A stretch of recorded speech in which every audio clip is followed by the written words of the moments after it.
अलीगढ़ राष्ट्रीय प्रेस दिवस के अवसर पर उत्तर प्रदेश जर्नलिस्ट एसोसिएशन के तत्वाधान में जवाहर भवन सभागार में पत्रकारिता में प्रेस काउंसिल की भूमिका विषय पर संगोष्ठी का आयोजन किया गया।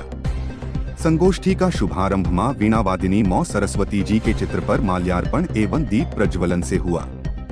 मां विधायक कोल श्री अनिल पाराशर ने गोष्ठी को संबोधित करते हुए कहा कि पत्रकार संविधान का चौथा स्तंभ और समाज का तीसरा नेत्र हैं। आज के डिजिटल युग में प्रिंट मीडिया की विश्वसनीयता बनी हुई है। समाज को सही रास्ते पर ले जाना हम सभी की सामूहिक जिम्मेदारी है। मां एमएलसी डॉक्टर मानवेंद्र प्रताप सिंह ने राष्ट्रीय प्रेस दिवस की शुभकामनाएं देते हुए कहा कि आज हम राष्ट्रीय प्रेस दिवस के अवसर पर एकत्र हुए हैं। यह दिन हमें न केवल भारतीय प्रेस की गौरवशाली परंपरा की याद दिलाता है, बल्कि हमें यह भी सोचने के लिए प्रेरित करता है कि स्वतंत्र, निष्पक्ष और जिम्मेदार पत्रकारिता किसी भी लोकतांत्रिक राष्ट्र की नींव होती है। नगर आयुक्त प्रेम प्रकाश मीणा ने कहा कि समय के साथ सभी की भूमिका परिवर्तित होती रहती है, ऐसे में आत्ममंथन बहुत आवश्यक है। उन्होंने प्रशासन एवं पत्रकारों के मध्य आपसी समन्वय पर बल देते हुए कहा कि हम एक दूसरे के पूरक हैं, किसी भी स्तर पर संवादहीनता की स्थिति नहीं होनी चाहिए। स्थानीय मीडिया को सत्यता की वास्तविक जानकारी होती है। राष्ट्र निर्माण में आपकी सक्रिय भूमिका की महती आवश्यकता है। उन्होंने कहा कि पत्रकारिता के क्षेत्र में महिलाओं के आना एक बहुत ही सकारात्मक पहल है।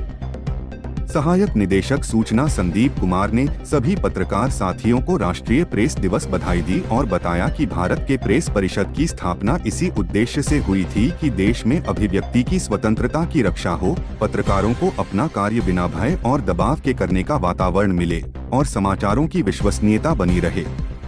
प्रेस दिवस हमें स्मरण दिलाता है कि लोकतंत्र तभी मजबूत होगा जब प्रेस सशक्त, नैतिक और पारदर्शी होगा। उन्होंने पत्रकार साथियों को आश्वस्त किया कि पत्रकारों के हित में शासन द्वारा जो भी निर्णय लिए जाते हैं, उनका 100% लाभ उन्हें दिलाया जाएगा।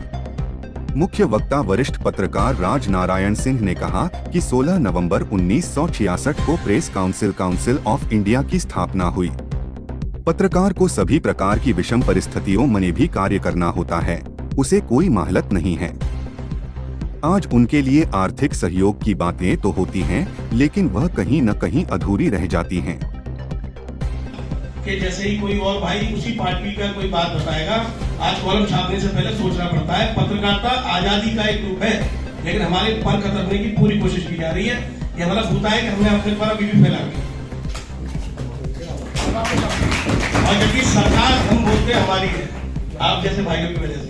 और जब जब यहाँ के लोकल स्तर की पत्रकारिता के पर कतरे जाते हैं, आपके पर कतरे जाते हैं, हमारे नहीं कतरे जाते हैं, क्योंकि हम तो कुछ है ही नहीं।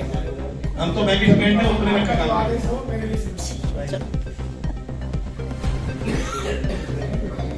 चाय का न्योता भी दे दिया और सहर्ष स्वीकार्य है। और माननीय अध्यक्ष जी के द्वारा आप अतिथि के तौर पर आप आए, आपका स्वागत है।